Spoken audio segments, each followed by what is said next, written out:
Olá, começa agora o programa Trabalhador em Foco, esse programa que é uma realização do Movimento Sindical de Petrópolis, através da união de diversos sindicatos que fazem com que eu tenha a oportunidade de levar para você de casa informações precisas e relevantes sobre o dia a dia de todos nós trabalhadores.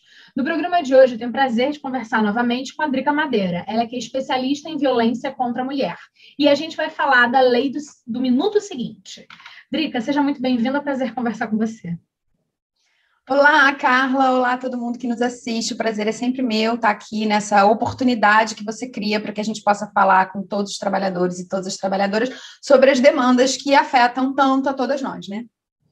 Maravilha. A minha primeira pergunta era o que é a lei do minuto seguinte, mas, na verdade, vou dar um passo atrás, pegando a sua fala e assim, por que é importante que a gente discuta as pautas que nos cabem? E aí vamos falar você e eu que estamos aqui enquanto mulheres. Por que a gente precisa, o tempo todo, falar sobre essas questões? Ô, Carla, eu acho que a gente tem que pensar o seguinte, no mundo que a gente vive, a gente tem uma divisão, vamos pensar assim, territorial, que é mais fácil a gente perceber. A gente tem uma divisão de classe, que também é fácil da gente perceber, porque ela é muito visível, né? Um é pobre, o outro é rico, um trabalha muito, o outro trabalha menos. Um mora muito bem, o outro mora muito mal. Então, a gente tem uma forma de ver o mundo que é dividida sempre. Em muitas cores, em muitos tons, de muitas formas, mas ele é visível, a olhos nus. Mas tem uma outra forma de ver o mundo que também é repartida e dividida, mas ela não fica tão visível, porque existe uma operação, e a gente vai chamar de operação patriarcal, dentro do sistema capitalista, que também é racista, então o capitalismo patriarcal e racista, como diz a nossa querida socióloga Eliette Safiotti, o capitalismo não opera sozinho. Então, é fácil observar a classe, mas é muito difícil por conta desta operação. Por que é fácil observar a classe? Só um minuto. Porque a gente está acostumado a entender que existe uma coisa para além da gente chamada trabalho, que é aquilo que sustenta a nossa vida. E no sustento da nossa vida, a gente está acostumado, a gente é resignado a entender que uns ganham mais e outros ganham menos. E a gente não se pergunta por que isso acontece. E uns nem ganham. A gente não se pergunta por que acontece. Assim é. Então, a gente percebe a diferença, mas a gente não problematiza. No caso da operação patriarcal e racista, a gente percebe a diferença e, sim, a gente naturaliza a diferença e ela acaba, num primeiro momento você percebe, porque não existem crianças que nascem preconceituosas, nem crianças meninos e crianças meninas, né? Porque as crianças são crianças, elas nascem crianças, ela nasce bebê, aí todo mundo cuida do bebê, troca a fralda, dá mamar, põe para dormir, de um bebê. Ele pode ser macho ou fêmea, mais ou menos, meio do caminho que ele quiser, não importa. Aquele momento, ele é um bebê. Essa é a característica basilar dele. Quando ele vai crescendo, o bebê, o que acontece? Ele vai optando por uma operação que tem na vida dele, que é você nasceu com perereca, você vai ser do time das meninas. Você nasceu com peru, você vai ser do time dos meninos. E assim está sentenciada a sua vida no que diz respeito a gênero, que é um conceito muito jovem que a gente trabalha hoje em dia. Mas a naturalização é homens e mulheres. Então, ok. Em nenhum momento a gente se questiona por que homens e mulheres. Porque um instrumento corpóreo, biológico, fisiológico vai definir um comportamento humano. Por que é assim e assim é para todo sempre? Por que essa operação funciona dessa? Quem disse? Quem disse que tem que ter cabelo comprido se for menina e cabelo curto se for menina? Quem estabeleceu o regramento para o convívio social para demarcar esses dois quadrados? O quadrado do menino e o quadrado da menina. A gente não problematiza. Além de não problematizar, a gente torna invisível. Tanto assim que se você rebobinar essa fita que a gente está falando até agora, tudo que eu falei no masculino. Eu não falei para meninos e meninas, tirando a parte inicial, que eu falei para todos nós, trabalhadores e trabalhadoras, quando eu começo o meu discurso, a partir da sua pergunta, eu faço todo o meu discurso no masculino, porque até a forma da gente expressar os nossos sentimentos no mundo, ela está ligada a essa operação patriarcal. Então, a todo momento, eu tenho certeza, sem fazer de conta aqui, sem pensar, eu falei no masculino. Eu falei do mundo no masculino, porque este é o mundo que vigora, este é o mundo vigente. Então, ele é um mundo paradigmático. E eu não vou falar da questão racial muito profundamente, para a gente não emburacar por outro assunto, mas também a questão, a operação, que Eliette vai chamar a operação racial, ela também vai dizer que, na situação que a gente constituiu enquanto sociedade, existe uma naturalização em pessoas da cor não paradigmática, ou seja, pessoas não brancas, sofrerem mais com acesso, com falta de recurso. Por quê? Porque elas não atendem, e aí eu estou falando das pessoas negras, mas não só, também. E outras tantas que a gente pode considerar racializadas. Por exemplo, o caso das pessoas amarelas, indígenas hoje em dia. Então, a gente vai ter muitas matizes para discutir a questão racial, mas pegando, ainda mais porque a gente está num ano muito, onde isso está muito visível, né, essa diferença, por conta da questão negra, quase como uma questão diaspórica, eu acho que a gente precisa falar disso. O que é que torna a sociedade desigual no que diz respeito à cor? Por que é que uma pessoa negra não é tratada tal qual uma pessoa branca? Onde é que a gente combinou que devia ser diferente? Então, essa tríade, o capitalismo, o patriarcado e o racismo, são a tríade que opera na nossa cultura. E aí, homens e mulheres, dentro dessa perspectiva de trabalhadores e racial, homens e mulheres seriam a máxima da naturalização dos seres humanos. Somos homens e mulheres, somos divididos nessas categorias e ponto. Sobre isso não se discute. Se você tem perereca, você é menina. Se você tem peru, você é menino. E assim a gente segue a vida. Sim, não. Então, por que é que a gente precisa falar enquanto mulher? Ou, melhor dizendo, numa perspectiva feminista? Por quê? Porque, como o mundo é pensado numa chave branca, heteronormativa, masculina, essa chave não é a minha chave.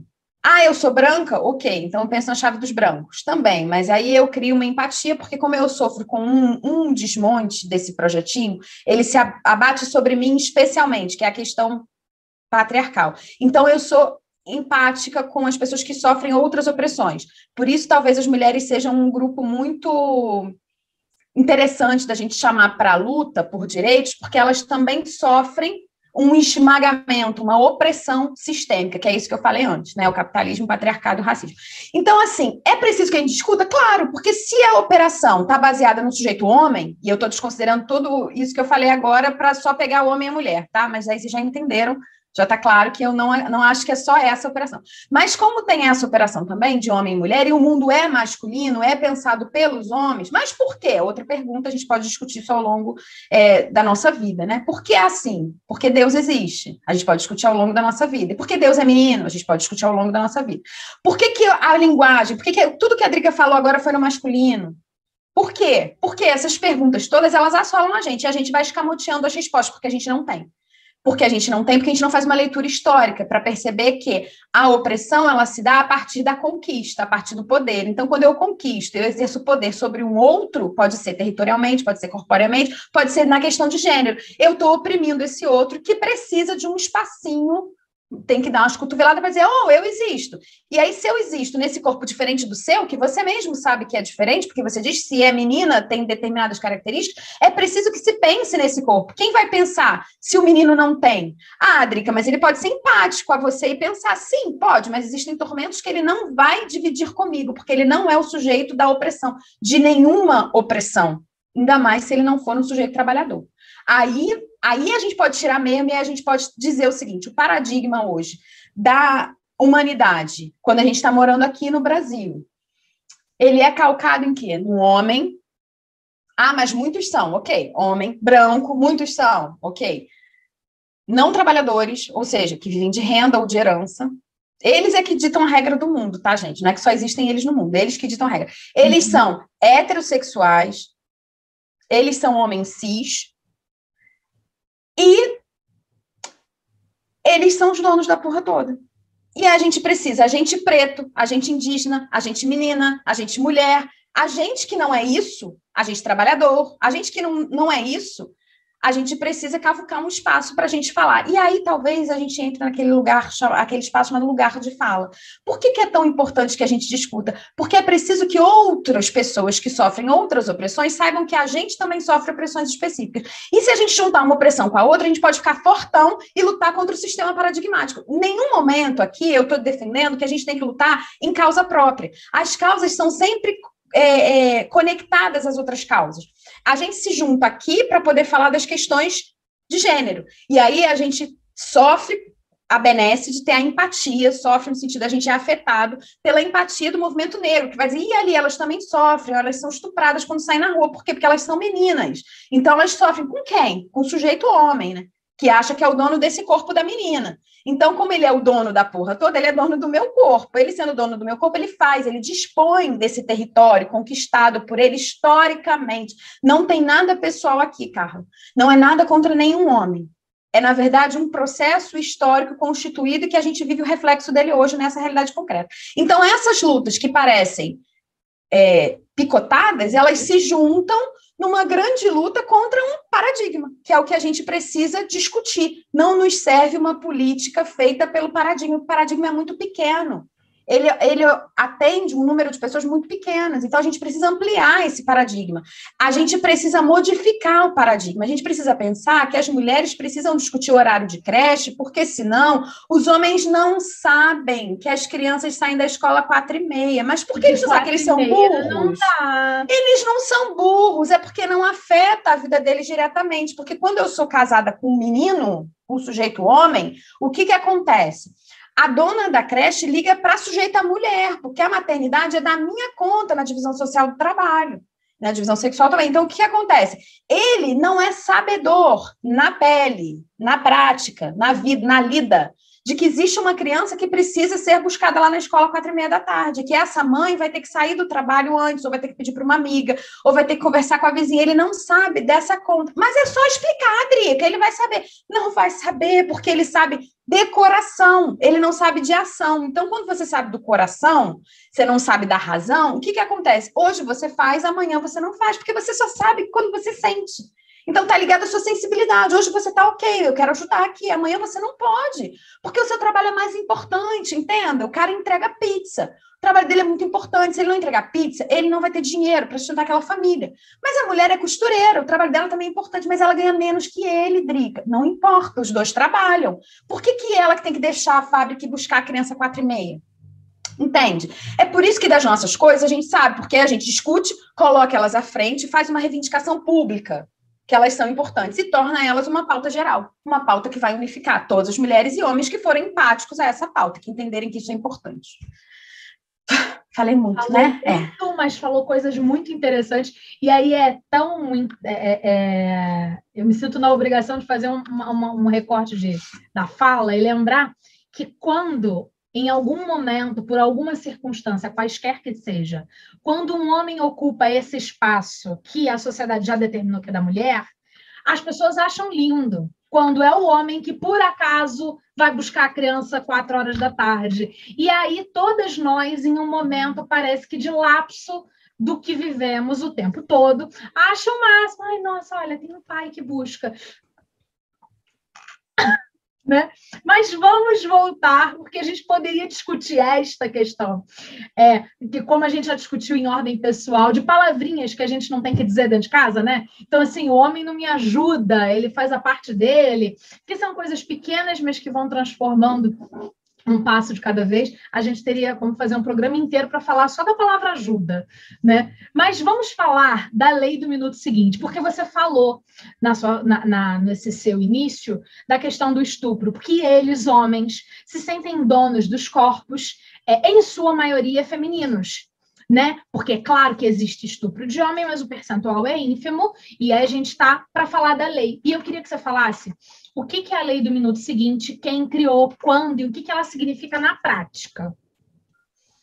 Então, vamos lá. A lei do minuto seguinte, ela foi criada em 2013, né? Sancionada pela presidente Dilma, foi uma deputada, Lara... Presidente ou presidenta, Drica Madeira? Ah, presidenta! Olha só, tá vendo como o sistema é mau, né? O sistema é mau. Mas eu aprendi com você que a gente tinha que dizer presidenta, e aí é isso. A gente precisa reafirmar esses espaços. E é importante a gente pensar isso, porque a linguagem, ela é um categórico para afirmação, porque nada existe para a gente se a gente não puder enunciar.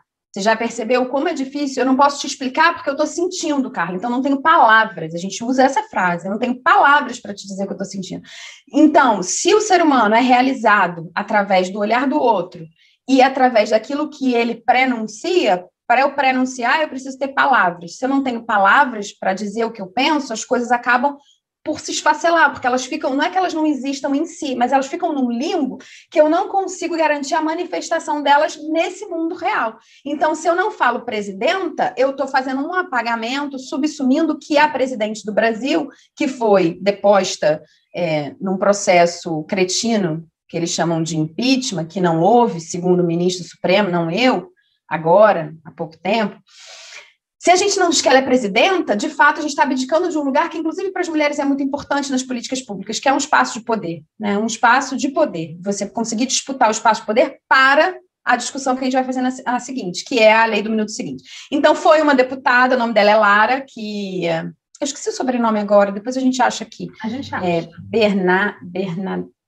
Bernardi, uma coisa... Lara Bernardi, eu acho. Ela, em 2013, faz a propositura, a presidenta acata e sanciona a lei do minuto seguinte. A lei do minuto seguinte, ela fica mais famosa há pouco tempo, porque em 2016 a gente tem uma discussão no Congresso Nacional de um outro projeto de lei que fala da divulgação da lei do minuto seguinte. E aí é muito sintomático a gente pensar, porque a gente tem um projeto de lei que fala, que é o projeto de lei 652. Esse projeto de lei fala da divulgação da lei do minuto seguinte, é porque a lei, diferente do que a gente fala da Maria da Penha, que a lei pegou, a lei do minuto seguinte não pegou. Então, você precisa de uma outra discussão da sociedade para dizer, gente, é preciso discutir a lei. E por que é preciso discutir a lei? Porque ela mexe com questões muito profundas para nós, muito caras para a sociedade brasileira, porque você está dizendo o seguinte, a lei do minuto seguinte garante às mulheres vítimas de violência sexual uma profilaxia de emergência contra doenças sexualmente transmissíveis e a gravidez indesejada. Então, a gente está tocando num ponto muito nevrálgico mesmo aqui do Brasil, que é dizer que a lei do minuto seguinte, e muitos liberais cretinos, porque não estão preocupados com a liberdade das pessoas em si, e sim com o comportamento social, que é muito esquisito, e se prejulgam ou predizem liberais, vão dizer que é uma lei a favor do aborto. Porque se eu sou estuprada e eu fico grávida, existe uma garantia legal, que está na lei do minuto seguinte, que eu vou tomar um remédio que vai garantir que se eu grávida estiver, eu nem preciso fazer exame, mas se eu estiver grávida, não estarei mais em 24 horas depois de feita a profilaxia de emergência. O que eu faço com isso? Com isso, eu digo para a sociedade que nenhuma mulher é obrigada a parir filho do estupro. Aí vocês lembram, né, que o Eduardo Cunha traz uma discussão sobre isso, que era um absurdo porque tem o Estatuto do Nascituro, e aí a criança que não existe teria direito. Vocês pensam comigo. Eu fui estuprada ontem por um sujeito que eu não conheço, estou nem falando de um estupro doméstico, estou falando de um estupro público, da rua. Estava voltando para minha casa depois de sair da faculdade. Fui estuprada ontem e aí vou procurar ajuda. Qual ajuda que a mulher procura primeiro, depois de sofrer uma violência? Eu já enjoei de falar disso aqui em todos os programas que eu vou. Quando sofre violência, a primeira coisa que você procura é curativo. Então, a pessoa sofreu qualquer violência, a primeira coisa que ela procura é instituição médica, de saúde, de preferência o SUS, que é para todo mundo.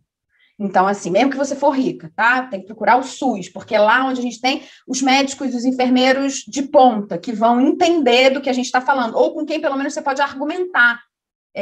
Você tem algum espaço de negociação sobre isso, e aí depois eu vou entrar no espaço de negociação. Mas, primariamente, é isso. A lei do minuto seguinte vai garantir que, diante de uma violência sexual, eu possa me prevenir de doenças sexualmente transmissíveis e de gravidez, especialmente um estranho. Aí, se eu sou estuprada por um estranho, eu vou me prevenir dessa gravidez. Vocês estão assistindo a gente, vocês realmente acham que é justo, é natural, como vocês costumam dizer, é plausível que uma mulher leve a termo uma gravidez fruto de um estupro de uma pessoa que ela nem conhece, uma história que ela nem quis? Isso eu estou pegando um caso muito extremo, mas vamos dizer, são os dados que a gente tem maiores. Porque o grosso dos dados. Os íntimos a gente não vai ter mesmo, né? Porque nenhuma mulher sai por aí dizendo, meu marido me estuprou. Normalmente é um alguém da rua que fez isso, né? Um alguém homem, tá? Nenhuma mulher também vai dizer, uma mulher me estuprou, não. Não tem. Vocês podem forçar a mão, mas não tem, gente, não tem. Mas pode, se você pegar um caso de tortura, não sei aonde, que a mulher é a chefe da tortura, sei lá, que assiste a Casa de Papel. Pode imaginar que aquela dona lá que tá grávida, eles pegaram o pior do pior, né? Uma mulher grávida para ser uma torturadora psicológica. Então, ela é muito potente, aquela mulher. E ela transforma toda a potência dela numa ação para prejudicar e violentar o corpo do outro, e o outro é um homem, no caso ali daquela história. Aquilo é muito incomum, gente, aquilo não acontece, via de regra não, tá? Via de regra não é comum, não é que não possa, não é comum. Então, a gente está falando sempre aqui do geral, do grosso. Então, o grosso que eu posso dizer, por exemplo, anotei esse dado para não esquecer, um caso por minuto de estupro que tem hoje no Brasil, segundo o Ministério Público Federal. Se esse dado está no Ministério Público Federal, vocês podem contar, ter certeza que ele é um subdado, ele é subnotificado. É pelo menos 3 vezes isso que acontece. Se a gente colocar aí, inclusive, a violência doméstica, que vocês sabem, né? Na violência doméstica também pode ter estupro. Então, pensem comigo. Se a gente está falando de uma lei que protege a mulher de uma situação de vulnerabilidade extrema, que calou fundo no seu corpo, que foi o estupro ou qualquer outro tipo de violência que possa levá-la a contrair alguma doença, eu também, em alguma medida, estou falando que ela pode ter contraído uma gravidez indesejada.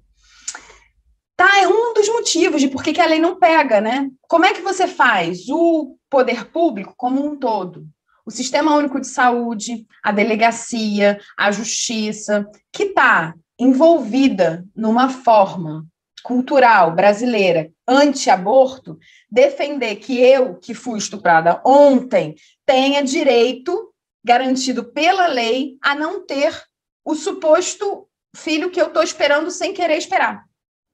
É um contrassenso. Então, a lei não pega no basicão, porque ela diz que não precisa de boletim de ocorrência. Basta a palavra da mulher, então a sua palavra é lei, é um dos motes que essa lei traz, né? Sua palavra é lei. Por quê? Porque quando você se machuca, você procura o serviço de saúde. Imediatamente se chama lei do minuto seguinte, vamos lá, assim que te machucaram, porque nesse caso a gente está falando de estupro, você não se machucou sozinho. Então, sofri um estupro, primeira coisa que eu faço, procurar o serviço de saúde. O serviço de saúde faz o quê? Vai notificar, fazer todo o procedimento, mas o básico mesmo, cuidar da paciente. Como é que ele cuida? Dando remédio. Que remédio? Pílula do dia seguinte é um dos remédios da profilaxia de emergência.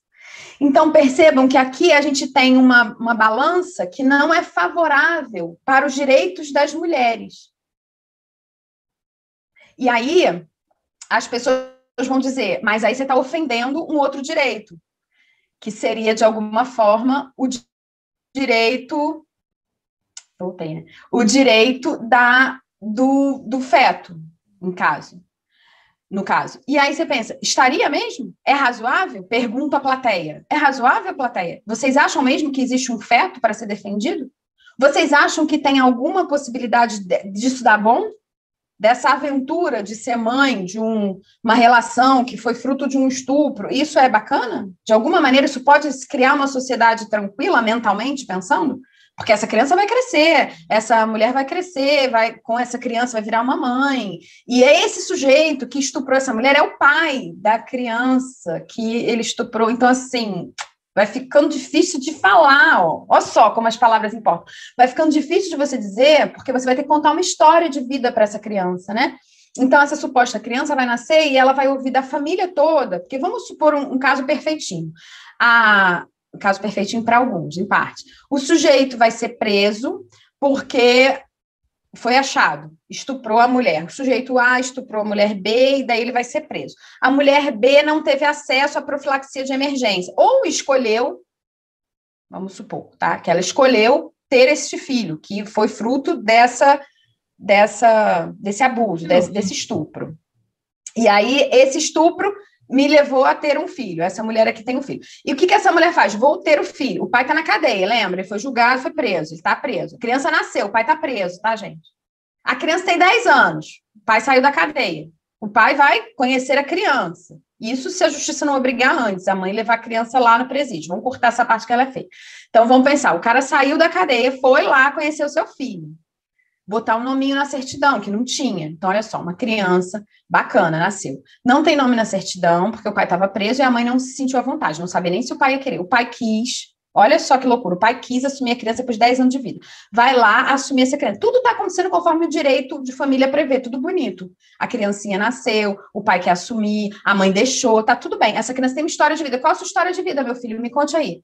Minha história de vida é que um dia meu pai, que se acha o dono da porra toda, estuprou a minha mãe na rua. Essa pessoa que eu amo, que me pariu, que deu de mamar, que parou de trabalhar para ficar comigo, que dá alma por mim, porque a maternidade também é esse lugar, a gente pode discutir isso em outros termos, mas assim, é este lugar socialmente pactuado entre nós que a maternidade é esse lugar de dedicação total. Então, essa mulher que se dedicou totalmente a essa criança, esse menino, tem que dizer para ele. Aí, um dia, eu estava saindo da minha faculdade, fui para casa, no caminho de casa, encontrei um homem malvado. Você não pode fazer isso, tá, meu filho? O homem malvado foi lá e me estuprou. Aí, eu resolvi que não queria tomar um remédio porque eu podia estar grávida. Aí, depois de 9 meses, nasceu você. Olha que coisa linda. E os últimos 10 anos que a gente viveu junto, eu e você, eu não falei nada porque eu achei que ele não te queria. Mas ele te quer, então agora eu acho justo, porque ele tem o direito de pai. Olha que história. Então, vamos ficar com a lei do minuto seguinte, que tem que oferecer profilaxia e cuidados sem o boletim de ocorrência para qualquer mulher que, após uma violência física que chegou ao ato consumado de estupro, tem que ser oferecido de forma gratuita pelo SUS. Isso. Toda mulher precisa saber, chegou no SUS, ela tem que dizer com todas as letras, eu fui violentada e quero o cumprimento da lei do minuto seguinte. Exatamente, é isso aí. Por quê? Porque a minha palavra é a lei. Mas cadê o seu boletim de ocorrência, minha senhora? Não tenho, porque não fui ainda na delegacia. Nem sei se quero. Porque posso não querer. Porque tem o direito de não querer, mas tem o direito de ser cuidada pelo Sistema Único de Saúde. Exatamente. É aí que está o lance. Como é que a gente faz isso se efetivar? Empoderando as mulheres, sabendo do que elas têm direito. Então, eu tenho o direito de apelar para a lei do minuto seguinte, se eu for vítima de violência sexual? Sim, tenho. Tenho o direito de não denunciar meu agressor? Tenho também. É garantido esse direito a mim. Eu devo fazer isso? Não sei. Aí a vida é sua, você que sabe. Agora, direito você tem. Tanto o direito de dizer que a sua palavra é lei e que você está acionando a lei do minuto seguinte para a defesa de si mesma, diante de uma situação que você não pode se defender. Então, o que você pode fazer é se defender das consequências da situação. E vamos lá, a gente fala da gravidez porque ela é polêmica e dá esse fôlego para as estruturas aqui no Brasil, que são contra, a não executarem a lei da forma que ela devia. Mas a gente está falando de doenças sexualmente transmissíveis, e agora a gente vendo um nível de elevação, por exemplo, da sífilis, uma coisa que a gente já passou um tempo, isso não existia, gente. O que aconteceu com a gente? O que a gente fez com a gente? Então, a gente está falando de sífilis, de gonorreia, de HIV, a gente está falando de muita coisa que pode gerar um problema muito maior, que isso vai ser só a ponta do iceberg se você não cuidar. Então, se você sofreu violência sexual, em qualquer instância, na vida doméstica, privada ou na vida pública, você precisa de ajuda, seja ela do sistema único ou psicológica, para tomar uma providência, porque às vezes você está cuidada e ainda assim você sofreu alguma violência sexual, então você precisa de ajuda de outra natureza. Mas no caso do exercício do direito da lei do minuto seguinte, você precisa só se empoderar e dizer, aconteceu comigo. Então, por favor, me dê a medicação. Depois, quando eu sair daqui, eu vou pensar se eu vou procurar a delegacia ou não. Ah, mas aqui no hospital a gente só faz se tiver boletim de ocorrência. Então, tudo bem, eu vou acionar o Ministério Público contra vocês, porque vocês fazem errado.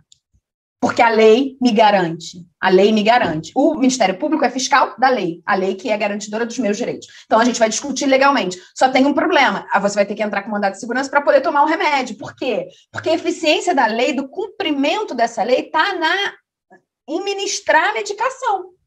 Você precisa garantir de tomar o remédio no máximo até 72 horas depois do evento. Você não pode deixar fugir esse prazo. Então, tudo que você vai ter que tomar de profilaxia de emergência está dentro dessa janela. Então, é nessa janela que a gente tem que operar. E é por isso que tem que reivindicar publicamente esse direito, porque ele não é uma questão pessoal. Não é, mas eu não quis fazer, não me importa se você quis ou não quis, é direito das mulheres fazerem. E se é direito das mulheres fazerem, é muito bom que programas como esse existam para que todas nós saibamos, quando uma grita e fala aconteceu comigo, que ela tem um ombro, um braço para dar no dela e falar, vamos lá que eu vou contigo. Porque enquanto está sendo medicada, eu estou criando barraco. Porque a solidão não nos ajuda. Num espaço que não é nosso. Lembra da conversa do início? O espaço não foi feito para nós, ele não foi feito por nós, ele não foi feito conosco. Então, ele não é bom para receber a gente, ele não é bom para as nossas demandas. Então, é muito bom que a gente pense em comunidade, em associação, em estar junto. E é por isso que, se de alguma forma as mulheres preservaram isso, preservaram inclusive na hora de ir no banheiro quando estão num bar. Me digam vocês que estão assistindo a gente, o que vocês acham?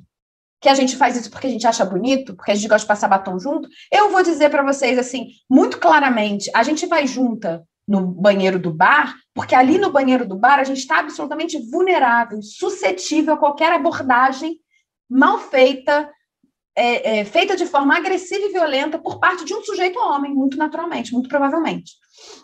Então, a gente, de alguma maneira, tem um escudo, a gente se defende com a outra. Fica na porta do banheiro para mim, segura a minha bolsa, porque você já bebeu demais, ou porque você tem medo de estar naquele lugar, mas você não quer estar só. E por que você não quer estar só? Porque você tem medo do mundo que te apresenta. Mesmo que você esteja se divertindo, mesmo que você esteja na boate, mesmo que você esteja jantando fora, a gente não tem um conforto em estar sozinha publicamente. O espaço público não é um espaço feito, desenhado para mulheres. Então, como a gente não tem esse conforto, a gente precisa de amparo. E o amparo vem de um par. Pode ser qualquer par, inclusive. Pode ser uma mulher que você não conhece na mesma mesa jantando com você. Você fala, vamos ao banheiro? Ela imediatamente diz que vamos. Eu vou também, peraí que eu vou com você. É uma forma que a gente criou, a cultura criou, porque também se a cultura cria a forma da opressão, ela também cria saídas para o oprimido, né? E a gente vai criando, a gente vai desenhando essas saídas. São saídas que a gente criou para não se sentir só, ou para, de alguma forma, ter alguma proteção pública. Então, vamos junto para a faculdade? A gente volta junta. Na volta eu te dou uma carona. Não fica no ponto de ônibus sozinha, é muito escuro para você estar aí. Mas por quê? Qual que é o problema de eu ficar no ponto de ônibus sozinha se é muito escuro, gente? Ué, século XXI, eu não posso ficar sozinha no ponto de ônibus que está muito escuro? Como assim? Não pode. Sabe por quê? Porque ali não é um lugar próprio para você. Porque, culturalmente falando, mulher que está na rua de noite é uma mulher que quer ser estuprada.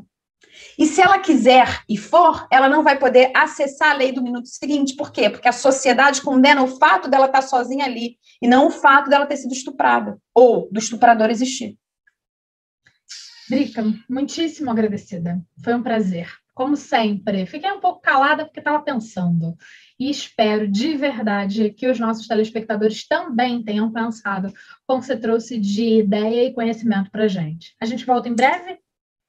Um beijo, obrigada, gente, obrigada pela audiência, um beijo, Carla, parabéns pelo programa, um beijo ao sindicato e a todos que fazem parte desse sindicato, que mantém e sustenta essa postura combativa e de divulgar conhecimento e informação para todos os trabalhadores e trabalhadoras do Brasil, porque o seu programa agora é online, mas que está especialmente sediado em Petrópolis. Obrigada, de verdade. A gente termina com a veiculação de algumas propagandas que foram produzidas pelo canal do Ministério Público Federal. Você vai ouvir a voz da Marília Gabriela, a mesma mensagem, várias vezes, mas com imagens muito diferentes. Fica para a sua reflexão. Um abraço grande e até o próximo programa. Tchau, tchau.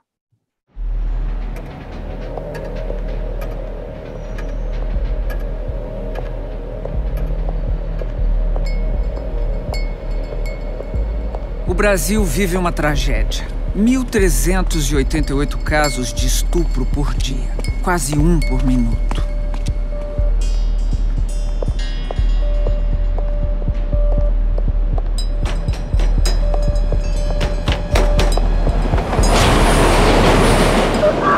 Para punir o agressor, existe uma pena de até 30 anos. Para ajudar a vítima, existe uma lei. A Lei do Minuto Seguinte. A lei que garante atendimento completo, gratuito e imediato a vítimas de estupro em hospitais e postos de saúde do SUS, sem antes precisar ir à delegacia ou fazer BO, porque a palavra da vítima é suficiente para fazer valer a lei. Lei do Minuto Seguinte. Sua palavra é lei.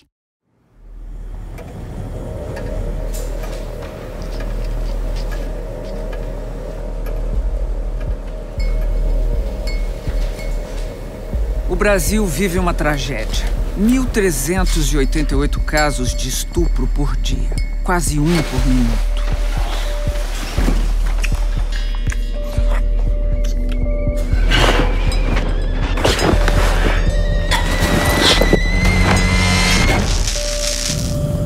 Para punir o agressor, existe uma pena de até 30 anos. Para ajudar a vítima, existe uma lei. A lei do minuto seguinte. A lei que garante atendimento completo, gratuito e imediato a vítimas de estupro em hospitais e postos de saúde do SUS, sem antes precisar ir à delegacia ou fazer BO, porque a palavra da vítima é suficiente para fazer valer a lei. Lei do minuto seguinte. Sua palavra é lei.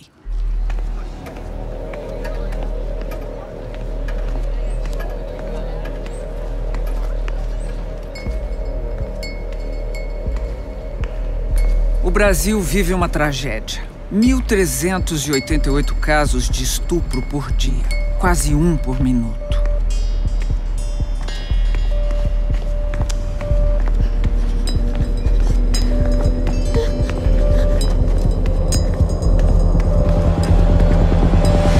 Para punir o agressor, existe uma pena de até 30 anos. Para ajudar a vítima, existe uma lei. A lei do minuto seguinte. A lei que garante atendimento completo, gratuito e imediato a vítimas de estupro em hospitais e postos de saúde do SUS, sem antes precisar ir à delegacia ou fazer BO, porque a palavra da vítima é suficiente para fazer valer a lei. Lei do minuto seguinte. Sua palavra é lei.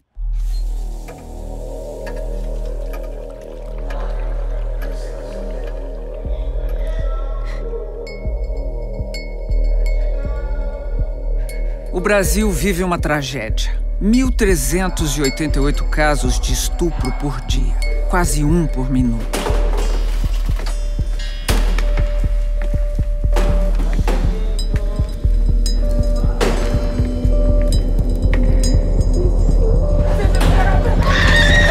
Para punir o agressor, existe uma pena de até 30 anos.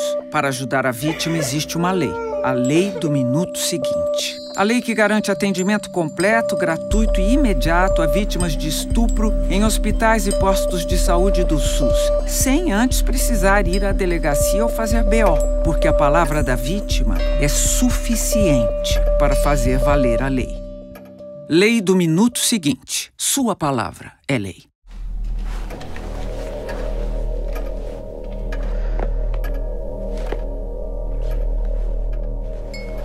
O Brasil vive uma tragédia. 1.388 casos de estupro por dia, quase um por minuto.